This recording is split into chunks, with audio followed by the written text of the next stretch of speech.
Hey guys, welcome back to our part six of Because of Mr. Terupt by Rob Bouvier.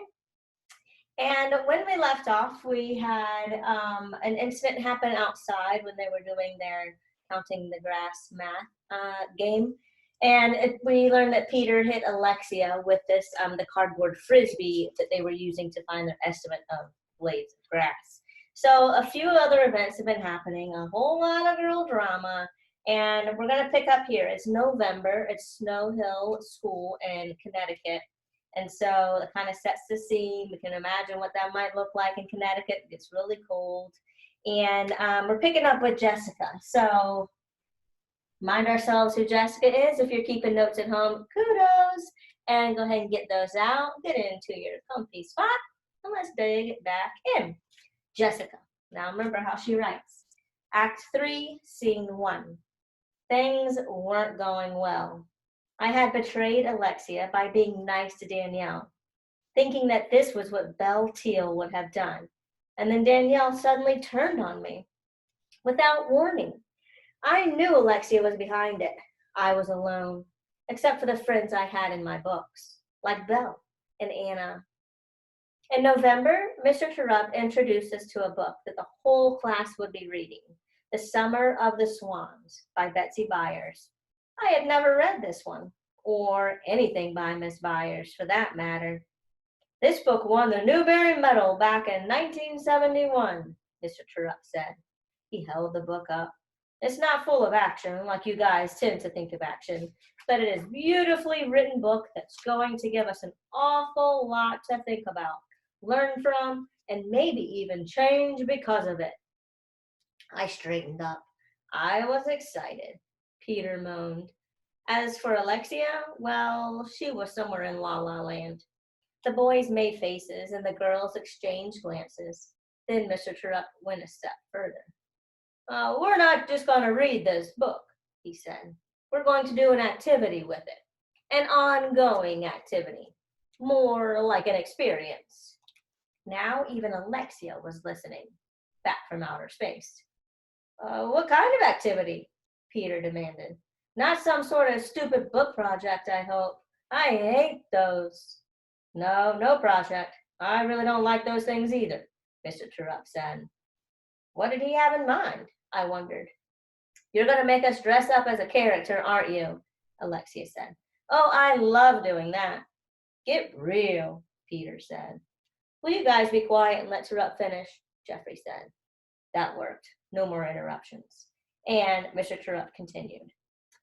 I want you guys to think about this book. In the story, there's a boy with Down syndrome. That's a mental disorder, named Charlie, and his older sister, not much older than you guys, named Sarah. They have a pretty special relationship. That's what I want you all to think about. Mr. Terupt stopped for a second, yet somehow we all stayed quiet. He continued. So, what you're going to do is to visit our collaborative classroom downstairs over the next few weeks. You'll go in groups in the mornings and the afternoons and simply spend time with these children doing what it is they do. Mr. Terupt, I raised my hand. What exactly is a collaborative classroom? Still being relatively new to the school, I didn't know. It's where the retards go, Peter said. Alexia laughed.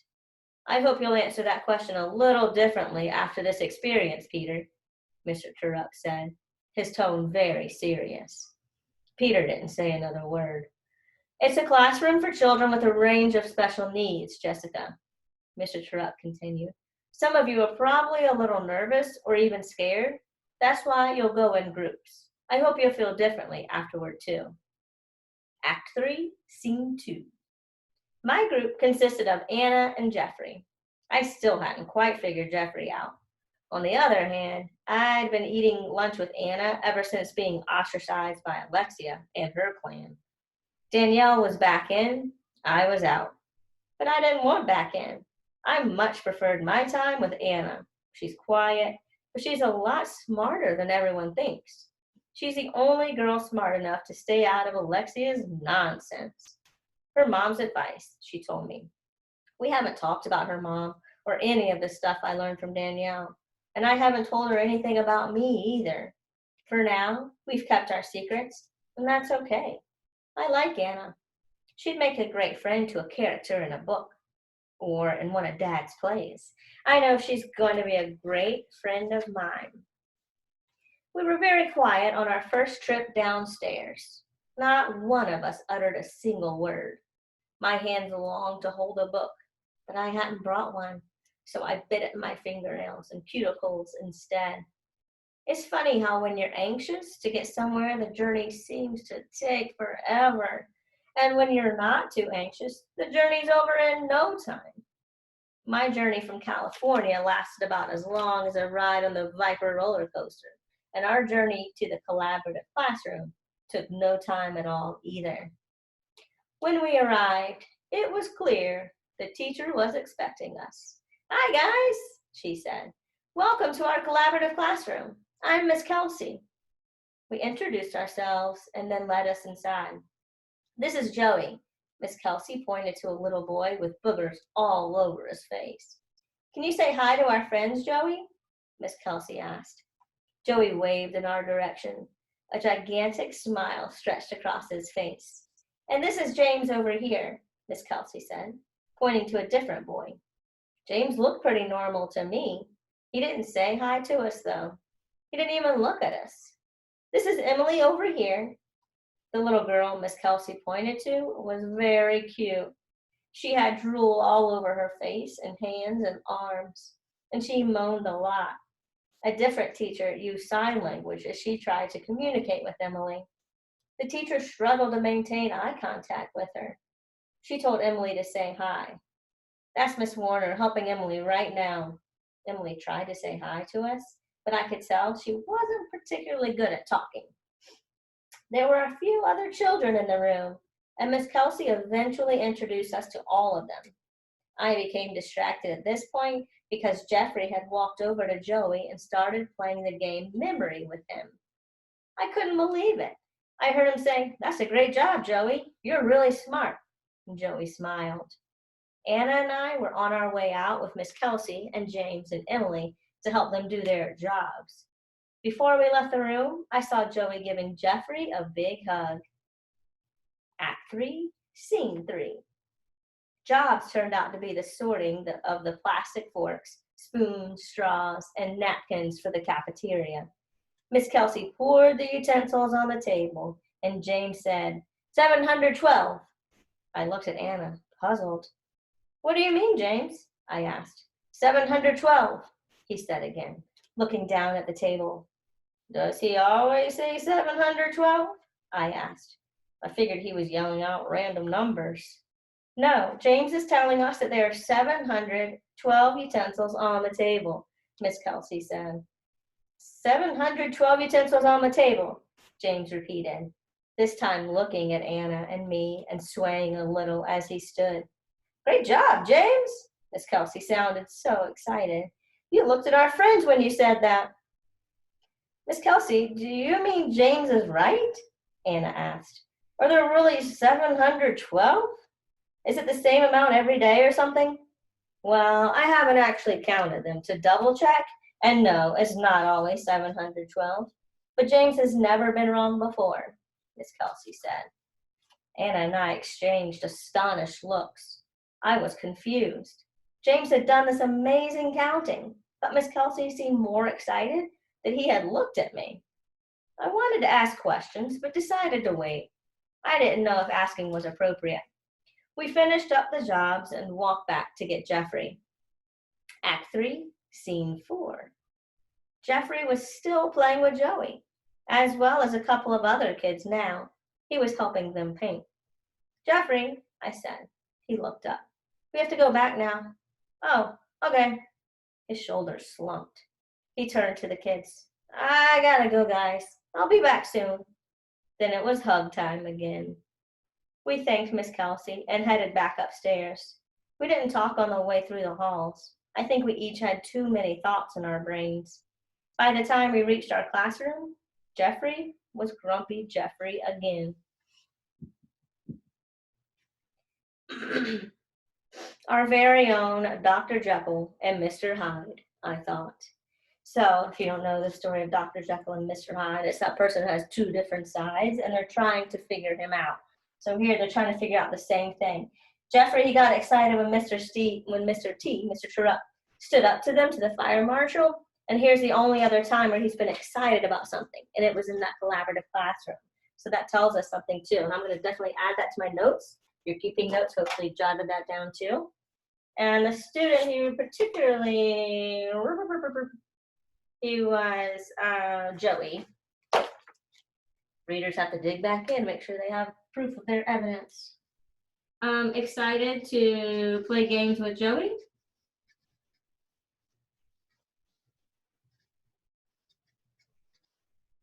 Joey, capital Joey, and I'm gonna put C. I'm gonna put collaborative classroom. Classroom is CO, period, to abbreviate. So, excited to play games with Joey in the collaborative classroom. So that's the second time we've seen him excited about something. But as soon as they go back to the classroom, he's regular old grumpy Jeffrey again. And guess who's coming up next? Jeffrey. Peter called them retards, and Alexia laughed like it was funny or something. I should have just punched them then. It's a good thing they weren't in my group. I went downstairs with Jessica and Anna. They seemed a little scared, but I didn't say anything. We walked into Miss Kelsey's class and met the kids. They were great. Joey was full of love. All he wanted to do was play and hug me. He didn't get upset about anything, not even winning or losing when we played games. James was reading this big book when we first walked in. I could tell he was real smart. I figured he was autistic right away because he didn't look at us or say a word. And little Emily was so cute. She needed lots of help. But who wouldn't want to help her? They reminded me of Michael. Just like the collaborative kids, Michael had the power to make you feel really good whenever you were with him. Love poured from him. All right, so readers, you should be like, what? New name. Who is Michael? And they reminded me of Michael. Just like the collaborative kids, Michael had the power to make you feel really good whenever you were with him. And that's past tense. So strong readers should have some question marks up going up and saying, what is happening? Who is this Michael? And what happened to him? And before he noticed that the other student, James, was reading this big book and wasn't looking at him. So he figured he was autistic right away. So it sounds like Jeffrey has some background knowledge with students with special needs. And so that seems very important. I've never told anyone about Michael, and I wasn't gonna. But Jessica knew something was up. She's pretty smart. She notices things. Do we know that about Jessica? Yes, I think we knew. She was observant, kind of looks back. She notices things. After we visited the collaborative classroom a few times, she came up to me at recess one day. I was sitting at the edge of the field, out where no one else ever comes. I was looking through my football cards, putting them in piles by position. You have a secret, don't you, Jeffrey? She said to me as she sat down. What are you talking about? I said. Who do you know with special needs? I kept sorting my cards. I tried to ignore her. I wasn't going to tell her anything. Then she moved closer. I've got a secret no one knows about, too. No one, not anyone at this school, she said. So why would you tell me? I asked, looking at her this time. I was reading this book, Ida B, and in it, the girl finally talks a little about her secret, and it helps her out.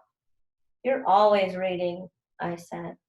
The characters help me understand and think about things, she said. They help me know what to do. QBs, where was that pile?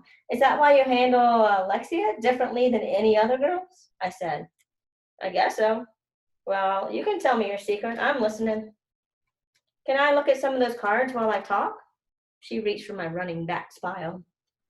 No, I pushed her hand away. Nobody ever touches my cards. She was quiet. I might have scared her a little. Sorry, I said. I'll just hold my book then. She was quiet for a minute. I waited, and she took a big breath.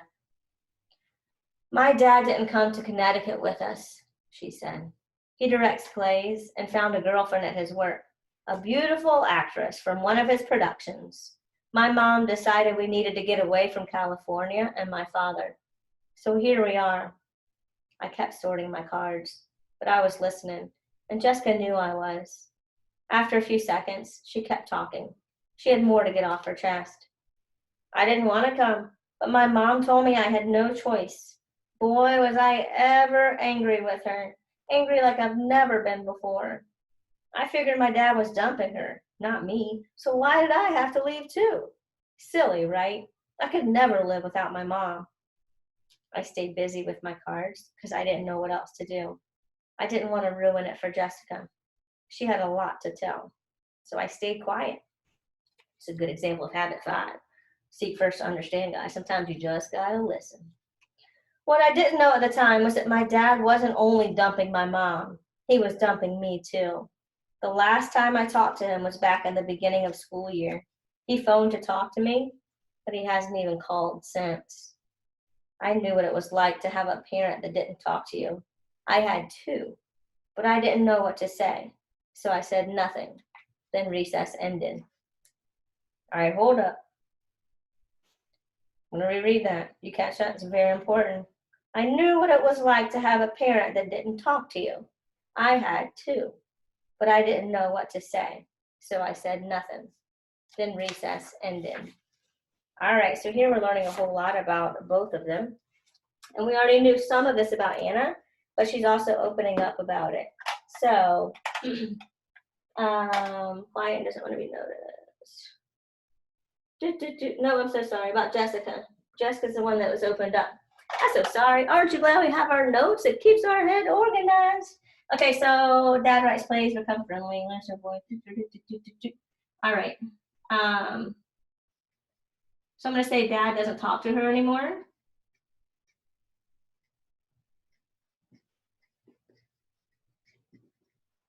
But while she's opening up, Jeffrey opens up to us, not out loud, but we are in his head, and he's sharing his thoughts that he has two parents that don't talk to him. So,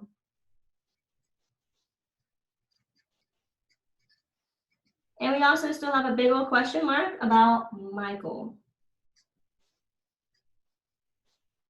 So here I wrote two parents that don't talk to him.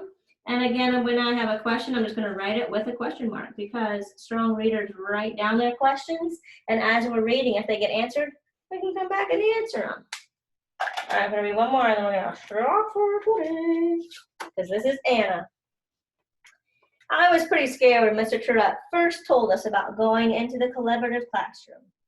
I didn't know those kids, only that they were gross and messy, but I didn't complain. I was happy when I found out Jessica was in my group. She and I have been eating lunch together. She's always reading and she's smart, but she doesn't act like a know-it-all. She tells me about her books if I ask, without giving away too much of the story. I wasn't expecting or looking for a special friend, but Jessica showed up this year all the way from California, and I like her a lot. I'd like to ask her over to my house, but no one has ever come over before. I'm not sure what Mom would think. I'll have to think about it some more. Jeffrey was in our group too. All I know about him is that he always seems mad at everybody. That wasn't how it turned out though. Jeffrey was nice with the kids, really nice. And I didn't feel scared because Miss Kelsey and Jessica were with me. Miss Kelsey knew I was nervous and she helped me get used to everything a little at a time. I noticed she didn't wear a wedding ring. Mr. Terupt had a lot of options. There it is again. Noticing things keep coming up, and the author brings up something over and over and over. It's important. Little Emily was so cute. I didn't want to touch her hands because she always had them in her mouth and had slobbery spit all over them. But Miss Kelsey gave us a handkerchief to wipe her up with every once in a while, and then it was okay to touch her. I held her hand on the way to do jobs and on the way back. She smiled at me, and then I felt like I was going to cry. I hadn't expected that. One day, after everybody had been to visit the collaborative classroom at least once, Mr. Terupt decided we needed to discuss our group experiences. Mr. Terupt, I said. Before we got into a serious discussion, did you know Miss Kelsey doesn't wear a wedding ring? Is that so? Yes, and neither does Miss Newberry from across the hall. I did know that, but thanks for those observations, Anna. And then Peter started in, ooh, Terupt and Newberry sitting in a tree. Kissing. Okay, Peter, ha ha ha. Mr. Terupt held up his hands. Enough of the matchmaking, though. I appreciate you looking out for me, Anna. Now, how about you sharing your experiences? I wanted to tell Mr. Terupt that my mom didn't have a wedding ring, but he'd already moved on. Jessica was the first to speak up. Mr. Terupt, why is James in that room? He seems really smart. Yeah, Peter said. He knew how many forks and stuff were on the table without even counting them. You should do some math with him, Luke. Not exactly a retard, then, huh, Peter? Mr. Terupt said. No. Peter's voice lowered, and so did his head. He's autistic, Jeffrey said. No one said anything, probably because we were so shocked that Jeffrey had spoken at all, and because we didn't know what that meant. James has some things that he's really into, and he knows everything about them, Jeffrey went on. A lot of autistic people have a special talent. James is great with numbers, but he has his problems too. Hey, we should have had him tell us how many blades of grass were in that soccer field, Peter said. Yeah, and then I never would have got hit in the tushy, Lexi told him. Peter grinned. But that was the best part. All right, you two, that's enough, Mr. Terupt said. How do you know all that stuff, Jeffrey? I said, even before I knew I was asking the question. I felt instantly bad. Jeffrey wasn't looking for extra attention. Jeffrey didn't answer. He was quiet again. All right, so here this thing keeps coming up again and again. And we're trying to figure out more about Jeffrey's background that explains why he is the way he is. Again, more habit fiving to understand people and their perspective. So that's all for now. Thanks for tuning in. I hope you guys are doing well, and lead on.